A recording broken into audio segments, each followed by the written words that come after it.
everybody. Welcome to week 7 of the HCD UX Speaker Series. So no snow today, and our speaker made it, and so we're back to in-person and normal this week. So it's my pleasure to introduce the founder and CEO of Modern Species, Gage Mitchell. Gage was actually recommended by one of our former commencement speakers and external advisory board members, Dimeji Onafuko. So he recommended Gage and said he's a great speaker. So I'm delighted that he was able to join us today. His talk will be on what will you stand for?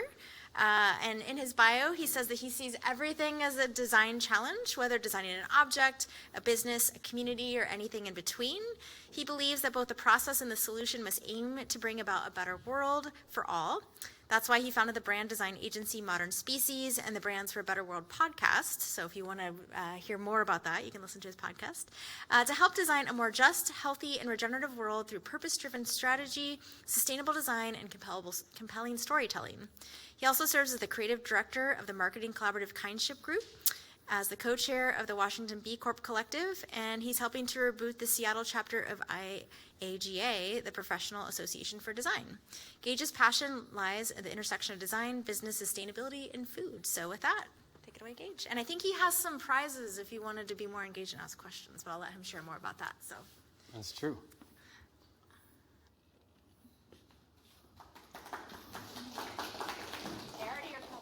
Yeah, thank you. I haven't even done anything yet. Oh, we're back, I think. Yep, there we go. Although, is that a weird warning up there? Okay, it's gone. All right. Well, thank you all for having me here. I'm honored to be here speaking and sharing some knowledge, and I'm excited to chat with some of you afterwards, maybe.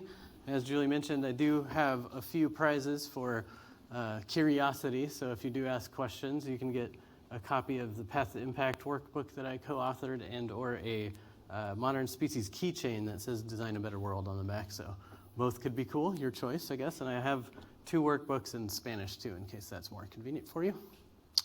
With that said, I'm just curious. I know this lecture is open to anybody to some degree. So show of hands, who here is a designer or studying to be a designer?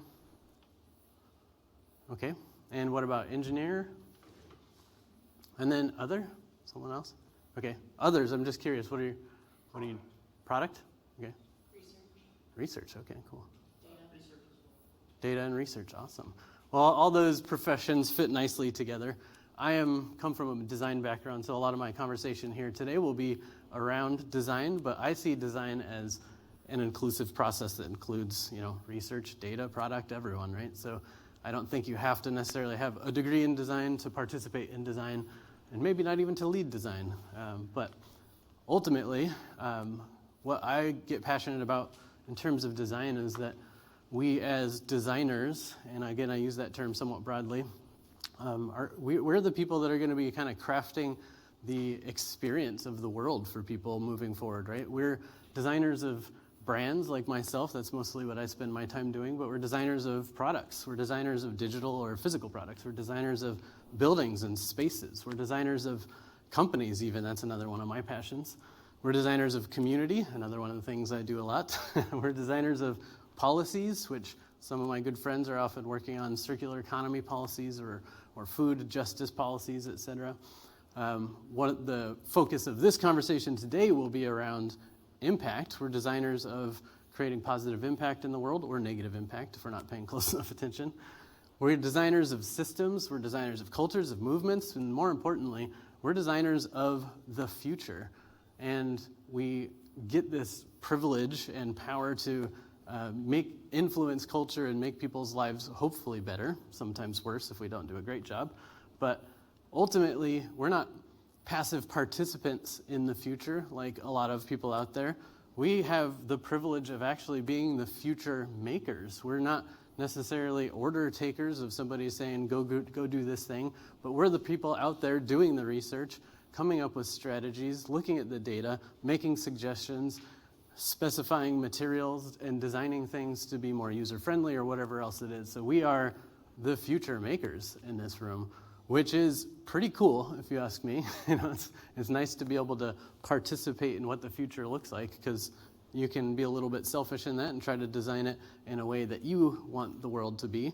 Hopefully you're also considering everyone else along the way too. But the ultimate point is that because we are the designers of the future and we have this power of creating businesses, culture, economies, communities, all these kind of things, we wield this really, really, really powerful skill set or tool or methodology, whatever you want to call it, called design. And therefore, design itself is kind of power. It is a privilege. It is something that we get to wield for hopefully positive impact for the rest of the world. And my core philosophy that drives me, and I continuously drives me and continues to push me into the future, is this idea that with this power, with great power, comes a great responsibility. Because when you have privilege or power over others, it is your obligation to help those people. If you have privilege, it's your obligation to use that privilege to help other people who have less privilege. If you have power, it's your responsibility to take care of the people who you have power over. And I don't want to say power over like we're kings and lords, but you're making decisions on behalf of other people, some of which aren't going to be in the room when you're making those decisions. And that means you have power over them in whatever way. So as much as we can include them in the process, as much as we can consider them in the process, as much as we can be sometimes putting our own selfish desires aside and designing for the people we're designing for, that is the responsibility we have. And we all are very familiar with people who have power that abuse that power and misuse that power for their own personal gains or for weird other reasons, their pride or whatever else. But what I'm talking about here is using the power the way it's meant to be used, which is giving back to the world by protecting others who don't have power. And, I get it. Like, this is a big, high ideal of what we should be doing, but I also understand the world is a complicated place. There are snowstorms, there are fires, rent is constantly going up, grocery prices are crazy. I don't know about you all, but my grocery bills are about twice what they used to be a year ago. We've got insurance, because healthcare is so expensive in this country. Sometimes we have to take a job just so we can have the insurance, even if we don't love that job, right?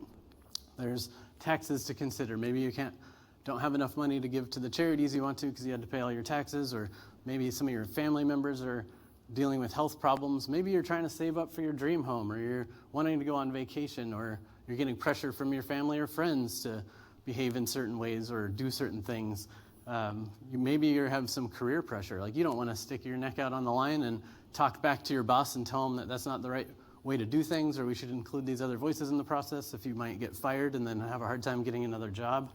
You've got your reputation to protect. I get it. There's lots of things that we all as humans have on our plate, lots of things distracting us or getting in the way sometimes of what I'm calling here principled action. And by principled action, I just mean doing the right thing in a proactive way, right? Like, when we wield this power, we have this power over other people, and a principled action would be doing the right thing, including them in the process, thinking about the outcomes for them in that process. Maybe it's even just, standing up for something you believe in and going on a protest, whatever it is, like whatever principled action is to you. Sometimes we get to a point in life where we're feeling like, you know what, I've got too much stuff on my plate right now. I've got my own problems. I can't go walk in that protest for other people. I'm busy. I've got a deadline. I've got bills to pay. I've got something else like that. So I understand there's this line between the two things sometimes where we don't know if we can do it all. So I'm definitely an advocate for progress over perfection, but still the point is here that if we want to build the world we want to live in and that will be better for others, we do need to take some principled actions. Because what happens when we don't? What happens when enough people who have the power to make change, to make the right decision, don't? What happens when they're all distracted or being a little bit lazy that day, or they're more worried about their own career than the fate of the world? These kind of things happen. Racism, famine, war, environmental disasters, the extinction of thousands of species that we've all let happen over the last few decades. This is just the tip of the iceberg in terms of the bad stuff that can happen when good people don't speak up and do what they're supposed to be doing. Maybe, again, because you're exhausted, you don't have any energy left for the fight, maybe it's just that you haven't figured out where you're going to draw the line yet. And that's part of the conversation that I want to have here today is all of us kind of doing some introspection and thinking, where will we draw the line? Where are we going to say no more? Not today, not on my watch. When are we going to say, I'd rather walk out of this room than let you all make this decision today? Like this is a conversation that we want to just start. I'm not saying you have to have these understandings today, these decisions made today, but just the question you should be asking yourself all the time. Because ultimately, what we don't condemn, we condone, right? And I know, again, that's harsh because we can't be perfect all the time, progress over perfection for sure, but we all need to figure out where our priorities and our values lie, and they're always going to be in a hierarchy. You know, if something's happening with our family, you know, we might not have the time to go support our friend. There's going to be a hierarchy, but we have to figure out where we draw the line, where we will not condone whatever's happening, and we will stand up and we will make the right decision or speak up for others. This ad came out a few years ago. I can't remember the date, but Nike ad with Colin Kaepernick that was kind of after he was kind of booted from the NFL for standing up for what he believed in. And I don't play football. I don't watch football. I don't have any Nike shoes. I don't have any reason to care about this ad other than the fact that when this came out, it hit me. It hit me in that it made me question my own commitments to things in that I have dedicated my career to making positive impact, yet still, what would I believe in so much that I'd be willing to sacrifice everything? That's powerful, right? And he's one example of it, but there's lots of people out there who have stood up for what they believed in, and sometimes it works out for them, and they're celebrated as heroes. Sometimes they lose their entire career, and half the population hates them. With that said, by the way, for people out there who want to participate in business-driven values, Nike's value went up a few $1 billion immediately after this campaign went out. Because yes, some people burned their shoes in the street because they said, well, I don't support Black Lives Matter, All Lives Matter, or something like that. And they burned their Nikes because they don't believe in that. But guess what? Nike knew who they were speaking to. Nike knew who their customers were. Those weren't their regular customers. The people who actually believe in Nike and what they stand for went out and bought tons of shoes, and their value went up. So you have to be willing to be brave. Nike was brave. Colin was brave. We need to be brave, right? This is the world. We're the designers of the future. If we're not willing to be brave, who will? So that's the ultimate focus of the conversation I want to have with you all today is, what will you stand up for? What will you believe in so much that you'll commit yourself to it, that you'll show up day in and day out, that you'll make decisions that maybe don't benefit you, but hopefully benefit others or benefit the future 100 years from now. I can't remember the exact quote, but one of my favorite quotes is like, be the person who plants a tree that you'll never sit in the shade of. Like, what kind of actions are you willing to take to protect people in now and protect people in the future? Again, you don't have to have this answer right now. This is a lifelong journey, right? This is a process of self-discovery. It's a process of experimentation. It's a process of seeing what works and doesn't work for us in our lives. And sometimes some force outside of us will come and affect our life, and it will force us to make a decision, and we'll have to decide what we stand for right then and there in that moment. So no, you don't need to have this figured out right now. I feel like, I'm on a journey of still figuring it out. I've got a pretty good idea of what I stand for, and I finally found my focus 20 years into my career, but it took me a while to get here. A lot of experiments, a lot of trying stuff. So today, after today, this weekend, maybe for the rest of your life, this is one of the questions that you might want to think about on a regular basis. What am I going to stand up for? So to give a little inspiration, maybe into that process or into the conversation, I figured you might be a little bit curious about me, my journey, and what I care about, since most of you probably didn't know I existed until 5 minutes ago or whenever this conversation started. So essentially, I'll give you the synopsis of my journey. So back in 2007, I was getting a little disillusioned with my career choice. I was a designer, worked in branding, mostly print design at the time, and I felt like I was pretty much just designing pretty trash that made rich people richer. And it was it just felt like something was missing. I realized that, sure, there was a few projects that I liked where I got to work with a nonprofit or do something like that, but most of the time I was just selling fancy houses or cars or some other kind of stuff that nobody needs. Let's be honest, nobody needs that stuff. It was rewarding to pour tons of love and energy into the things I was designing, but it was heartbreaking to see somebody pick that thing up and throw it in the trash. It's like, why am I doing this? So I was getting disillusioned. My fiance at the time was getting disillusioned with her job too. She was managing like 100 people and it was chaos and her bosses sucked. So we both just got to a point where we're like, you know what, we need a break. We need to change something. I don't know if this is what we want to do with our lives. So we decided to sell everything we owned and just go travel and take some time off. So in 2008, we got married, sold our house, got rid of all of our belongings, kept like 2 file boxes of important paperwork, and left. We just went and traveled. No super clear destination. We know we wanted to just go experience other cultures. We ended up going to Eastern Europe first, and then through Western Europe, and then Southeast Asia for the most part. Learned lots of cool stuff along the way that's influenced my life, influenced her life, etc. A few highlights from that trip that influenced me, for example, are sitting in a beer bar in Brussels, Belgium, where they had over 2,000 different beers from around the world, and I'm a craft beer fan. And you order a beer, and they would bring you that beer in a logoed glass from that brewery with the coaster that goes with it and everything. 2,000 different beers. Like, how did they do that? I don't know how big their warehouse was, but they were obviously passionate about beer. And I'm sitting in that bar and looking around the room and seeing really cool beer stuff all over the walls.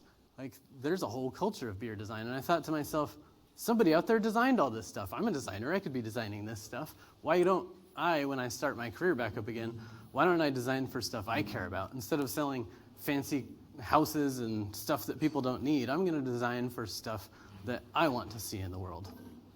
Another lesson was while we were in Cambodia, at the time, I don't know what it's like today, so I can't speak to it today, but they didn't have waste management coming and picking your trash up. People would just burn stuff in a hole in the front yard, or they would put it, behind their house, and if somebody else could use it, they would grab it.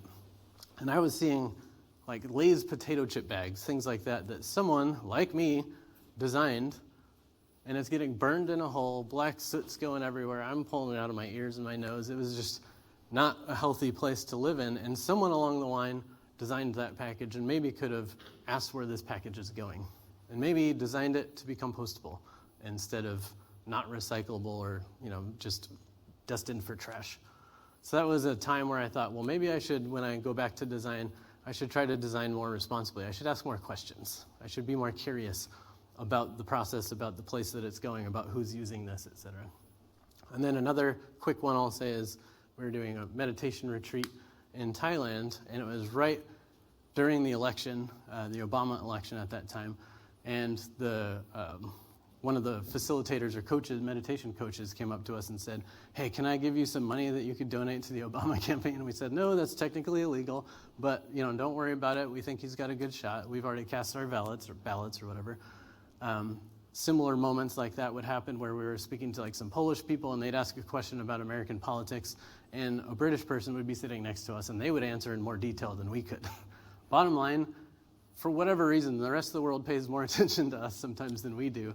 And I feel like that means we need to do a better job of being a good example of kind of living up to our reputation as a world leader right now. So lots of experiences, but those are a few of them that kind of taught me some lessons. And when the economy crashed in around 2009, we had all of our traveling money in stock market for the most part and lost most of it overnight and we decided we need to go back and get jobs. So we decided to move back to the U.S., and we landed in Madison, Wisconsin, because it was a cheap place to start up. They had good beer culture, they had good food culture, and they had a good university. They call themselves UW. Here it's UW, that's the difference there. But great schools and all sorts of other stuff. Great place for us to start back up. But what was I going to do? I was disillusioned with the way I was designing before, knew there had to be a better way. So what I decided to do is lock myself in a room for a couple days with some lunch and bathroom breaks and just think. I just journaled. I just put everything on a piece of paper I could. later I found out that what I was doing was basically the Ikigai, Japanese concept of finding your purpose, where you ask yourself things like, what am I good at? What do I love doing? What does the world need, and what can I get paid for? And it's the intersection of all those things, you can find your purpose. And I still have that piece of paper today that kind of set a roadmap for where I am now. And then I started taking some business classes, so I didn't tank my new freelance career or new agency that I was going to set up. In that class, as we're introducing ourselves, I said, hello, my name's Gage, and I'm going to start a sustainable design studio. And a couple rows back, somebody said, hi, my name's Anne-Marie, and I want to start a sustainable bake shop. And of course, we became instant best friends, geeking out about sustainability. I ended up designing her brand, and that kind of launched our agency, because once other people saw that, they wanted to work with us as well. We just did everything we could to just deep dive sustainable design, responsible design, learned as much as we could because we weren't as lucky as you all in having courses on things like that in school when we went to school, so we just had to learn everywhere we could. Eventually, at the time we were working with a lot of different companies like yoga studios, bake shops, little breweries or nonprofits, and but we noticed a trend where our consumer packaged goods clients just needed us more and more and more because they were launching new products. They were trying to grow into new retailers. They were going to trade shows. So over time, our portfolio started filling up with impact-driven CPG brands. These are like organic and B Corp and fair trade and healthier food products, et cetera. And we just started learning more and more about the food system and all the ways that it's currently messed up and all the ways that it could be better. And when you really do the math, I think it's like 7 out of the top 10 solutions for climate change are food system related, and food system touches justice and health and a bunch of other issues, right? So we figured, that's a good place to double down and go deeper on that, partly because I love food. I've been like cooking almost all my own meals since I was a kid. It's just whenever I go travel, I go to grocery stores and look around and see what kind of cool food products they have. So it's my thing. On a parallel path, I've also been involved with AIGA, the Professional Association for Design, for a long time, and I was on the National Sustainable Design Task Force called Living Principles. I was going around teaching other people how to do some of the sustainable design stuff I'd been learning. And we came to a point where the Design for Good team was out there advocating for designers doing good, like having an event where $5 goes to a nonprofit. And we thought, wait a minute, why don't you use the actual process of Design for Good, not just designers doing good? So we got them together with the diversity and inclusion group and the educators community, and we all came together and decided we shouldn't draw a line between these two things.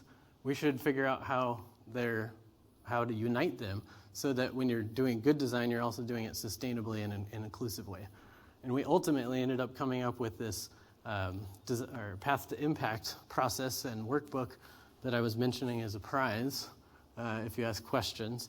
And then we got a grant to produce the books, and we started going around to AIGA chapters around the country to teach these principles and workshops. And that was all going great. Pandemic hit, and nobody was hosting events anymore. So now I do a lot of these virtually. But back to the agency side, we decided to start putting our money where our mouth is. We were supporting B Corps. We were supporting companies that were 1% for the planet or fair trade or whatever else. And we felt like, you know what? If they can do it, we can do it too. So we went out and got 1% for the planet membership, which means we donate at least 1% of our revenue every year to planet-based or climate-based causes. We also became B Corp certified, which is a quite rigorous process. And we've just finishing our second recertification right now as we speak. And we got carbon neutral certified and a bunch of other things. We just wanted to be held accountable for our own actions, and we wanted systems to continuously improve on what we're doing, because sometimes you think you're doing everything right, but you don't have all the information, and you can learn from other people who are on the same path. And then I'm a big community builder as well, like I said, so I also help run the B Corp community, started a podcast when the pandemic hit because I lost my in-person community, so I started interviewing all the people who are building products that make the world a better place. And then I'm currently moving into a phase of trying to work on some books, like a book on CPG packaging with a sustainability lens, as well as books on impact-driven business. So as you can see, I didn't have it all figured out when I did that Ikigai exercise, and I still don't have it all figured out. I'm going to keep evolving. I'm going to keep learning. I'm going to keep trying stuff. So that's what I say when I say, what I mean when I say it's progress over perfection. It's not about having it all figured out right now. It's not about doing every single thing right. It's about doing a little more right every day, walking the talk, showing up for yourself and showing up for the world, and just keep learning and growing. Ultimately, where I am today is centered around a focus of designing a more just, healthy, and regenerative food system, because that's the area that I've decided I'm willing to believe in enough to, put all my eggs in that basket, to go deep in that area. I'll still do some work outside of that because I'm just an impact geek, but that's the focus that I'm diving deep into. I want to go as deep as I possibly can and make as much positive impact as I can, because again, the food system touches so many issues that we can make a lot of change by focusing there.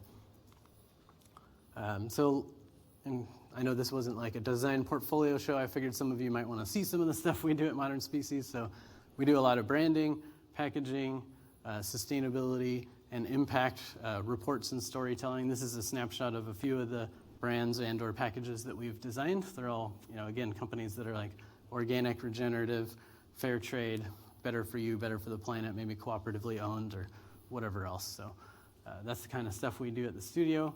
I also mentioned the podcast. If you're into how businesses are making change, if you're into food, if you're into branding, if you're into marketing, it's a good podcast for you. We've got 165 episodes so far, and I'm about to start recording a whole new batch here soon. So you can dig through the archives and find lots of great stories about, again, brand or naming or plastic in the supply chain or sustainable print design, whatever. There's lots of topics that we cover.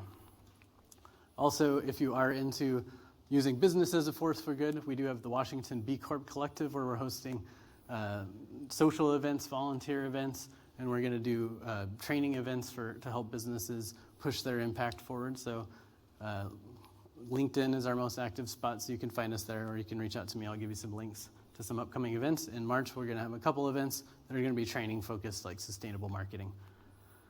And then, like I mentioned, the Path to Impact book. Happy to give everyone a digital copy if you want. I can share some links or something like that, but I've got a few physical copies here that I'll give out for people who ask questions. With that said, I don't want to leave you hanging on that question I told you to think about, which is, what will you stand for? I'm a big process nerd, like probably most designers, so I'm trying to give you a little starter tips to get you moving forward.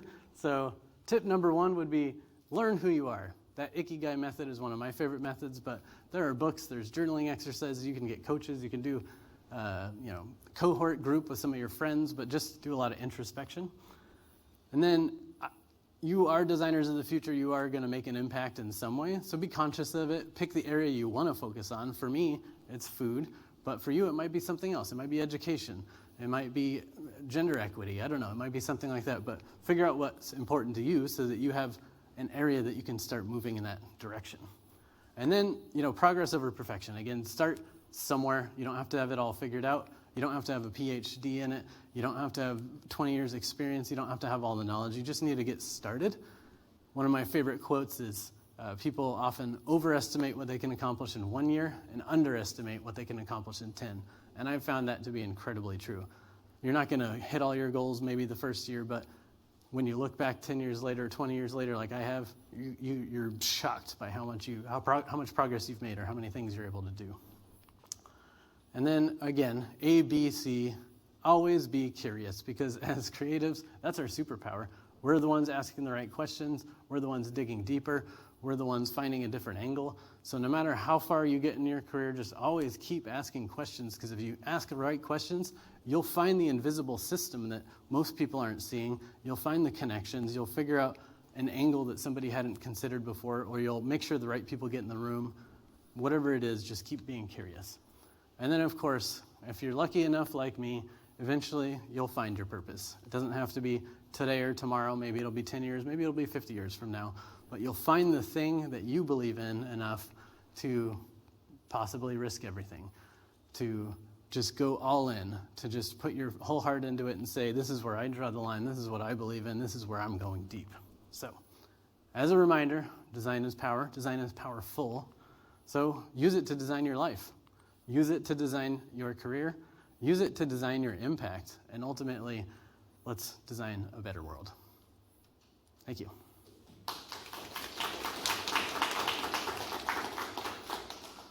Okay, so I saved exactly 20 minutes. Perfect. Okay, that was my goal. So I ended 1 minute late. So, all right, yeah, go ahead. I've been kind of dealing with the really difficult world of the job search and kind of feeling a little demoralized because I feel like I would really like to find work that's meaningful or that I feel is like inclusive and truly impactful, but then I'm worried I don't have the luxury to be looking for that kind of work when like it's so hard to find a job. What advice would you have for this kind of trajectory? Yeah, you got to kind of start with what you can, right? I would love to say everyone in this room can go out and get their dream job tomorrow, but it might not be likely. So find a job where you can learn the skills that will be beneficial in the job you really want someday. Find the job where you think maybe the culture of that company is open enough to hear some of your ideas of including sustainability or social impact or whatever it is that you care about in the process, because you can be an entrepreneur sometimes too and like help them create a new service or offering for the world. But I would say you got to make decisions that you got to make for your own, financial situation or how much time or energy you have. But that doesn't mean you can't be making steps toward where you want to be. So learn the skills, find great mentors, work at places where you can start planting some of the seeds of what you want to do, because maybe 5-10 years from now, the dream opportunity will come up and that job will have prepared you for it. Does that help? And then also just anyone job searching, I had a friend once who told me, it's not who you know, it's who knows you. And the joke there is that it's just about get out there and meet as many people as possible, because if you're just a resume in a folder of 1,000 resumes, it's going to be hard to get a job. But if somebody meets you face to face and sees your passion and your energy and your curiosity, they're going to want to open some doors for you. So get out there and connect with people. I think that's always powerful. Yeah. Do you want a Path to Impact book or a keychain? All right. And I've only got 5 of the printed English ones, but 2 Spanish. So let me know if you want Spanish.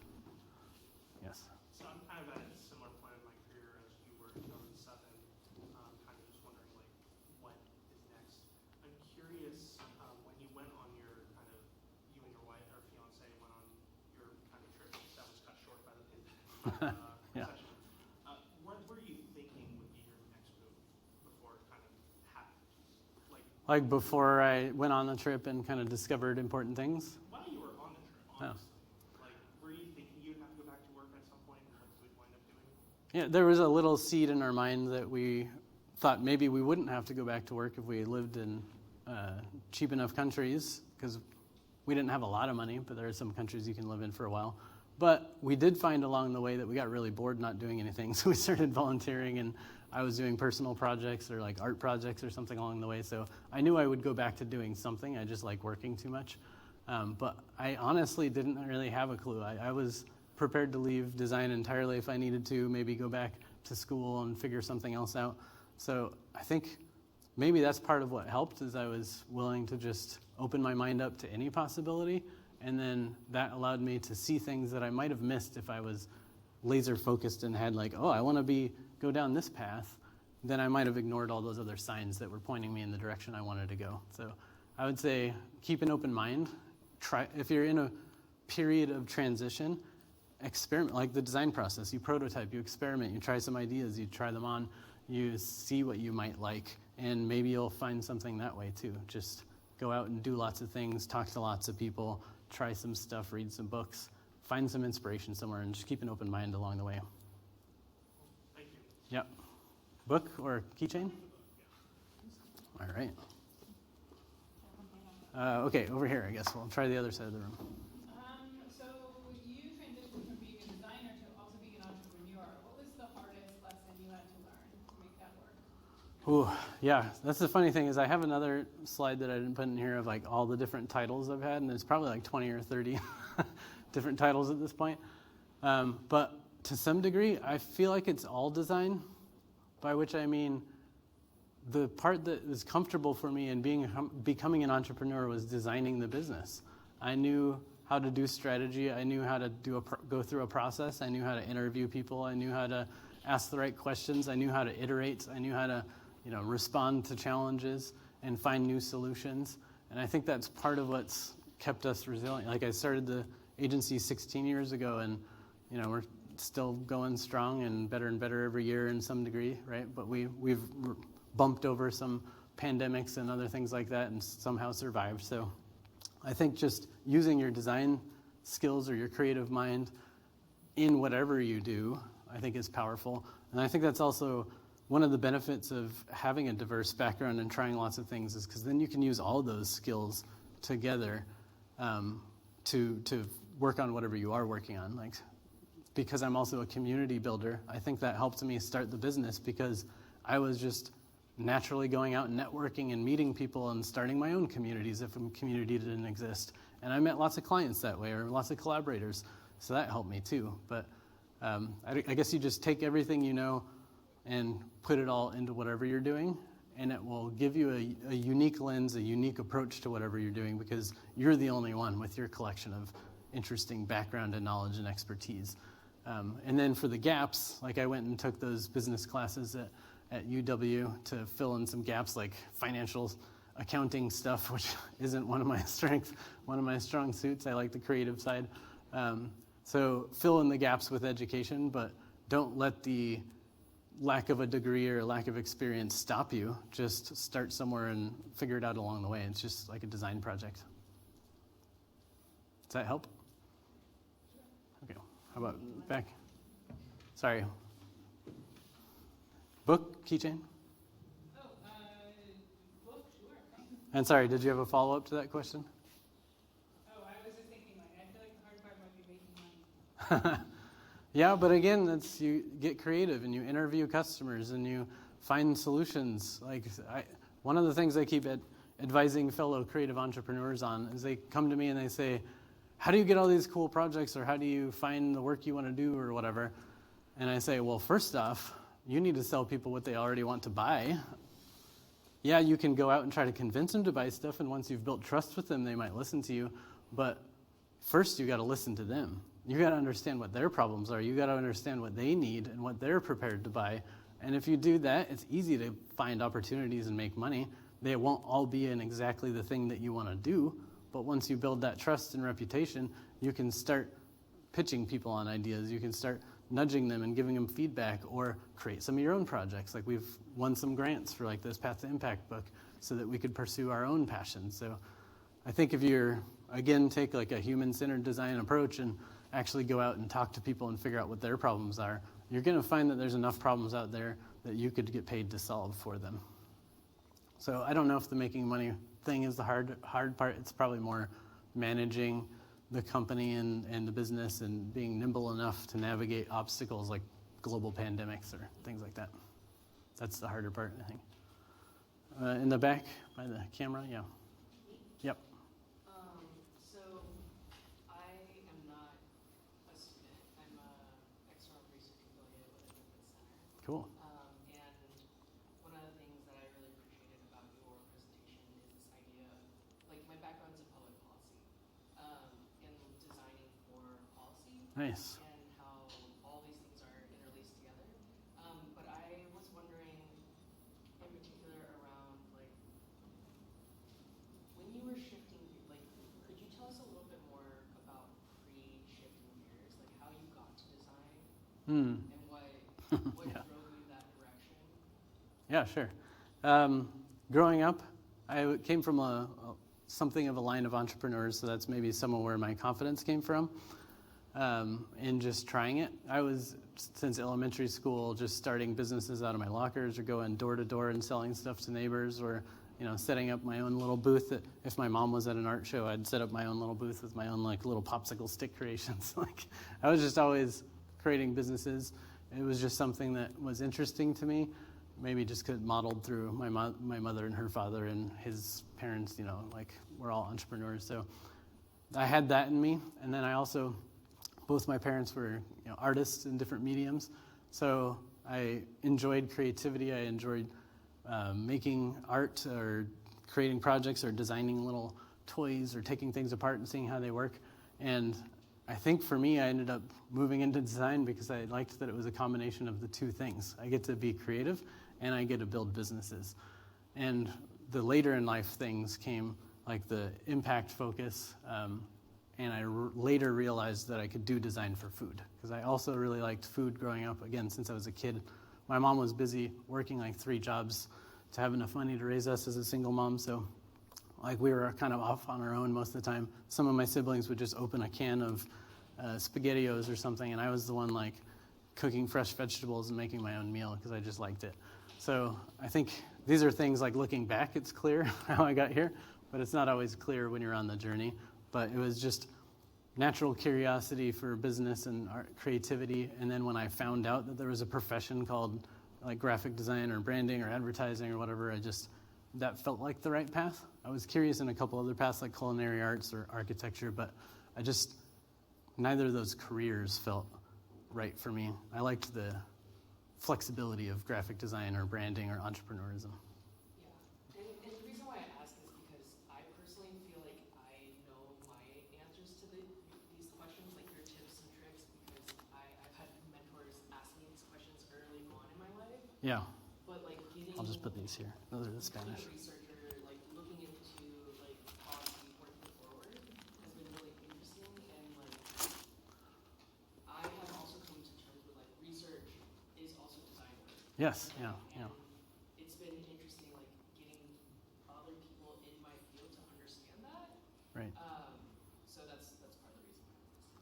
Yeah, like I said at the top of the presentation, I feel like we're all designers to some degree, whether we acknowledge it or not. We're designing our lives, we're designing our houses, we're designing our careers, we're designing relationships. Maybe we're designing a business and not thinking it's design. Maybe we're thinking it's called entrepreneurship or something else like that, right? But it's all a process of doing the research, figuring out some possible paths to explore, doing some prototypes, figuring out which of those prototypes are working better than others, going a little deeper in that area, building it out, testing it, refining it, and keep that loop going. You can do that same process for almost anything.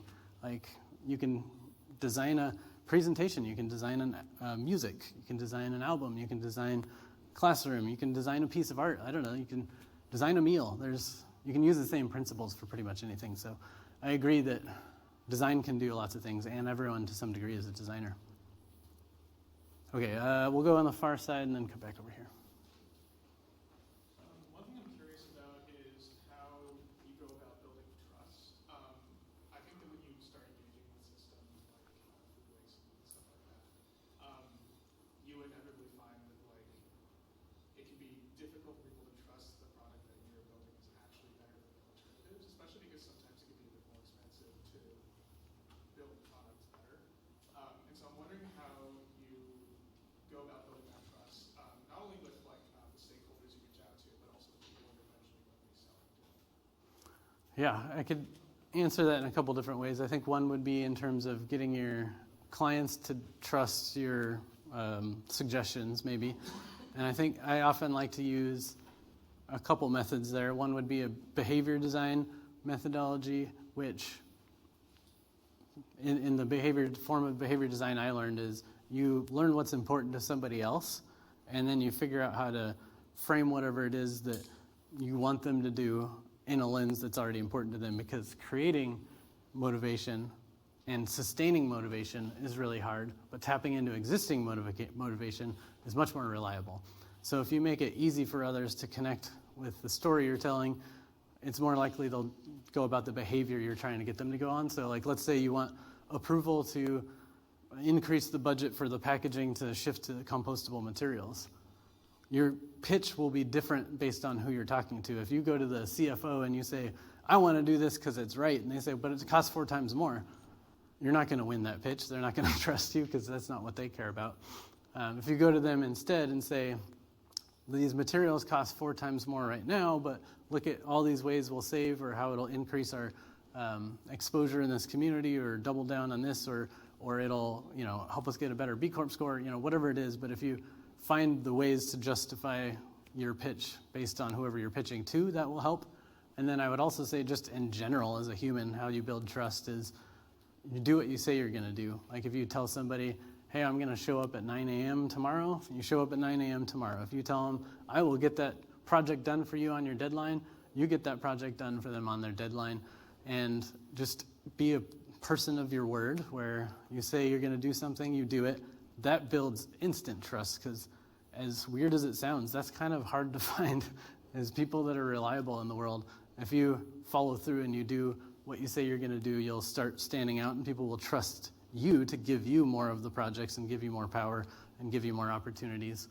And then, research, data, whatever you need to use to prove your point or improve your case, figure out what that is based on the person you're presenting to. Like, it'll be different for an investor versus a CEO versus a designer, right? But figure out what information they need, find the information that supports it, and present it that way.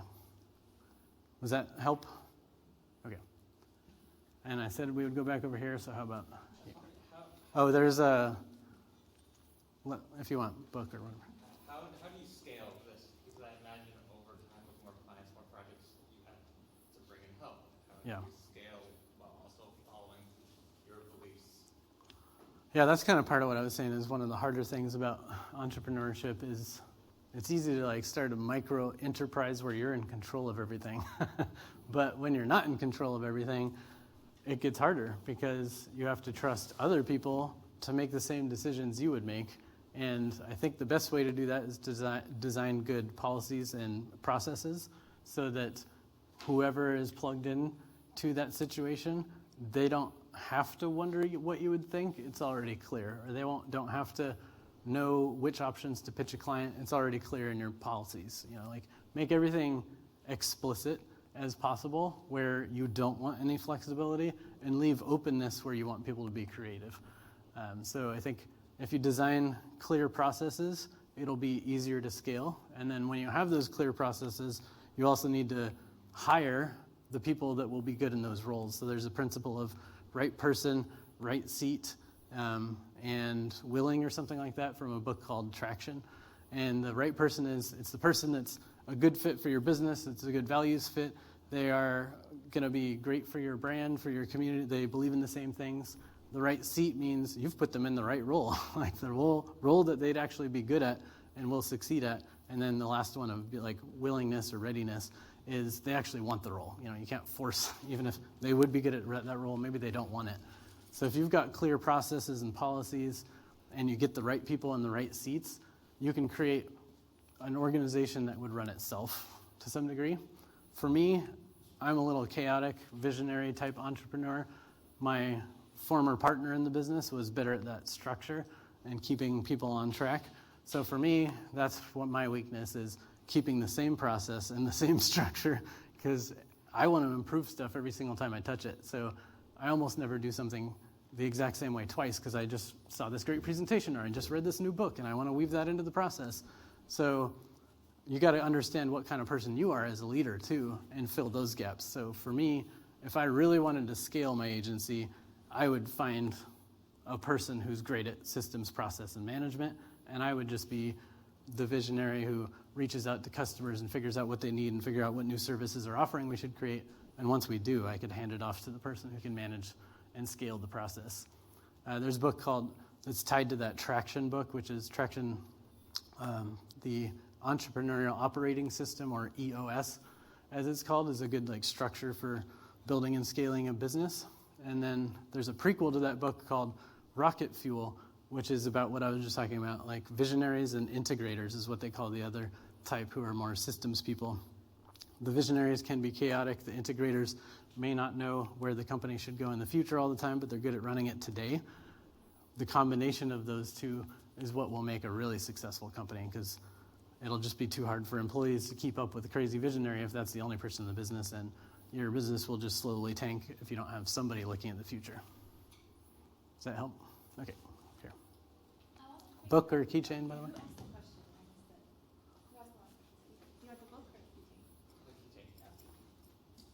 want to create an app that I really love, but first I want to work as a UX researcher to gain skills.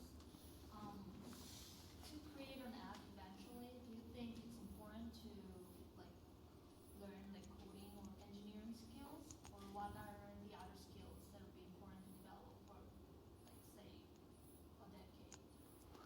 I guess it depends on what you want your role to be in building that app, because your role could be the researcher, you could be the UI designer, you could be the strategist, you could be testing, you could be the person coding.